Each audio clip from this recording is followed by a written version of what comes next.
বৌমা, এটা এদিকে আসো তো। কি হয়েছে বা? এই যে ওল গাছটা এইভাবে পড়ে রয়েছে আজ কতদিন, এ কি খাবার টাবার না তোমরা? আমি এই এখন তুলে দিচ্ছি, ওলটা দিয়া ভালোভাবে তরকারি রান্না করে দেবা। তা তুলে দিয়ে তারপরে তো কতি পারো না, বৌমা, আগে ওলটা জিজ্ঞেস দিয়ে করেই সুন্দর করে তুললাম। একটা তরকারি রান্না করে দাও। ঠিক আছে, তাহলে আমি কোপ দিলাম। ঠিক আছে দাও। আর কি বলবো, সত্যি ওলটা যে আমি এতদিন ধরে যত্ন করে করে রাখিয়ে দিছি, ভাঙে তো পড়ে গেছিল। দাও তাড়াতাড়ি তুলে দাও। তো ওল রইছে এইখানে, তুমি ওইখানে তো কেন হয় মাটি নি। তুলতেছো? বা ওল হইছে তো বা? দেখতে হবে তো। তাই গুড়া ধরে টানলি পরে উঠবে না? হুম, না, সাপল টাপল কিছু লাগবে নাকি? এখানে দেখি কি হয়। নাও, ঘরে কাতলা মাছ আছে, হ্যাঁ কাতলা মাছ দিয়ে বেশ ভালো করে রান্না দিলাম। আইয়ো, হয়েছে তো বা না কি দাও দিনই আগে। যাক, অনেক দিন ধরেই আমারও ইচ্ছা করতেছিল, কিন্তু আমি ভাবলাম কি যে না থাক, আর কয়দিন যাক, ওলটা আর একটু বড় হোক তারপরে তুলবাম। কিন্তু বাবা আজকে ঠিক চলে আইছে, দেখো ওল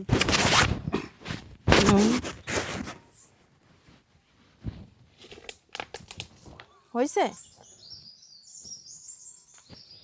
খেয়েছো না কিছু? জানি আবার হয়েছে কিনা, তোলো। ওইভাবে টানি উঠুন না রে, কষ্ট হয়ে যায়। কষ্ট হয়ে যাচ্ছে কষ্ট হয়ে যায়। তাই? তাহলে তোমার সলটে ডাক দিই আমি। যাও, ডাক কি দাও। গো, এই যে এইদিকে আসো দিনি। বাবা পারতিছেই না, তুমি তো একটুখানি উঠাই তো দিতে পারো। দাও, ওল আছে তো, আমি তো শুধু তাই ভাবতেছি ও বা। হুম, কোমর বেশি আছে। এই বাবা, ওলে আবার ওলে কম দাও নাই তো। হ্যাঁ, হাই রে, এখন যদি দেখি ওল হয় নাই, তাহলে তো বাবা হয়ে গেছে খাওয়া। বাবা ওল কি আছে বা?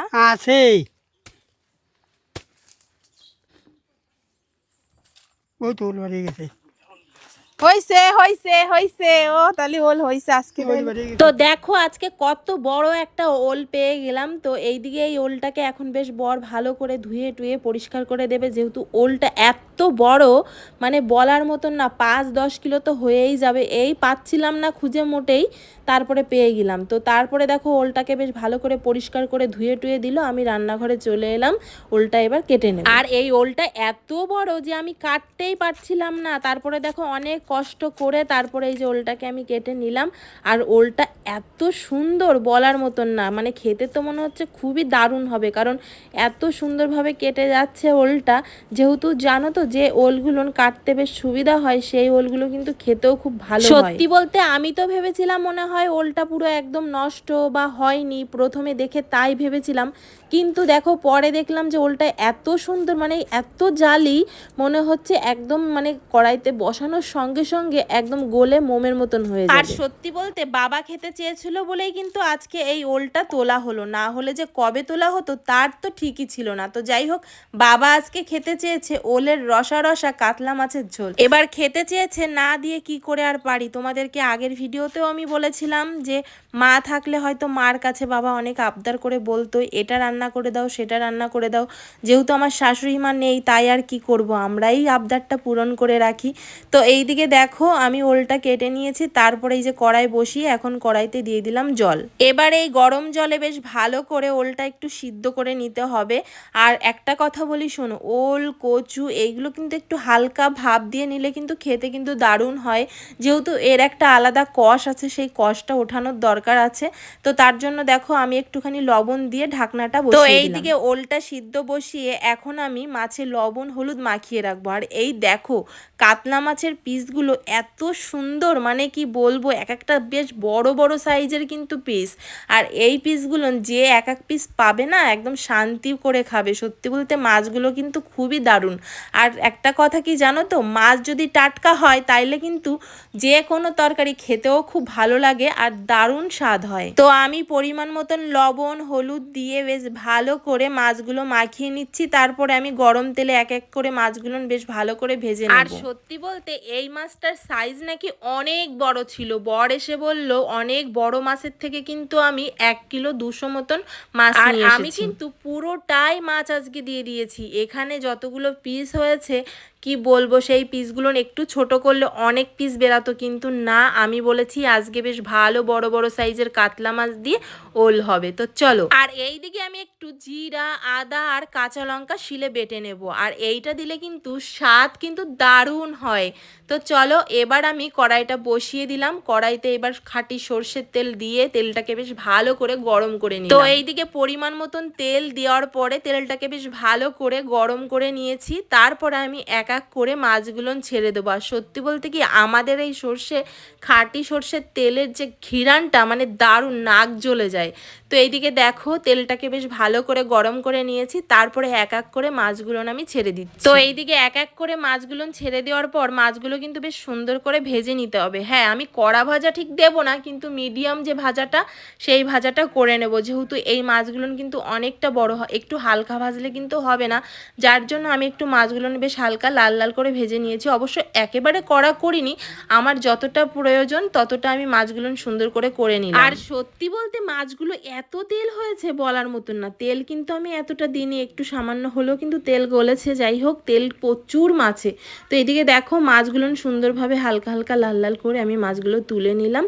এবার আমি যেটা দেবো আর কি, এই যে গরম তেলে এই ওলগুলো সুন্দর করে হালকা নেড়েচেড়ে একটুখানি ভেজে নেব। আর সত্যি তোমাদেরকে কি বলবো, ওলটা দেখেই নাও যে এতটা সুন্দর, সেটা আর বলার মতন না। মনে হচ্ছে একদম গলে মোমের মতন হয়ে যাবে।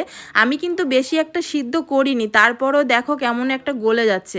আর সত্যি কথা বলতে কি, ওল কচু এইসব যত মানে গলবে না তত কিন্তু খেতে টেস্ট লাগবে। তো এইদিকে আমি পরিমাণ মতন দিয়ে দিলাম লবণ আর পরিমাণ মতন হলুদ গুঁড়ো দিয়ে এবার বেশ একটু নেড়েচেড়ে আমি ভেজে নেব। বেশি একটা কিন্তু ভাজা যাবে না, যেহেতু ভাজতে ভাজতেই মনে হচ্ছে গলে যাবে। তো যাই হোক, আজকে মনে হচ্ছে খুব সুন্দরই হবে, কারণ ওলটা যে এত সুন্দর আমি বুঝতেই পারিনি।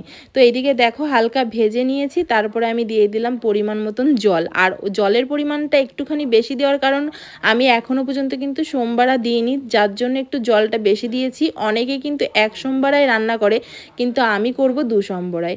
তো এইদিকে দেখো জলটা যখন একটু ফুটে গেল তখন আমি দিয়ে দিলাম মাছ। তো এইদিকে মাছগুলো ঢেলে দেওয়ার পরে একটুখানি জাল দিয়ে নামিয়ে নেব, কারণ আমি কিন্তু আবার এক ফোড়ন দেব, যার জন্য কিন্তু একটুখানি জাল দিয়ে ফুটিয়ে তারপরে আমি নামিয়ে নিয়ে তারপরে হচ্ছে ফোড়নটা আমি দিয়ে দেব। আর সত্যি বলতে 2 সোমবারের তরকারি কিন্তু খেতে কিন্তু বেশ দারুণই লাগে। তো যাই হোক, তো এইদিকে দেখো আমি কড়াইতে তেল দেওয়ার পরে তেলটাকে বেশ ভালো করে গরম করে নিলাম, তার সঙ্গে দিয়ে দিলাম ফোড়নে জিরে আর শুকনো লঙ্কা।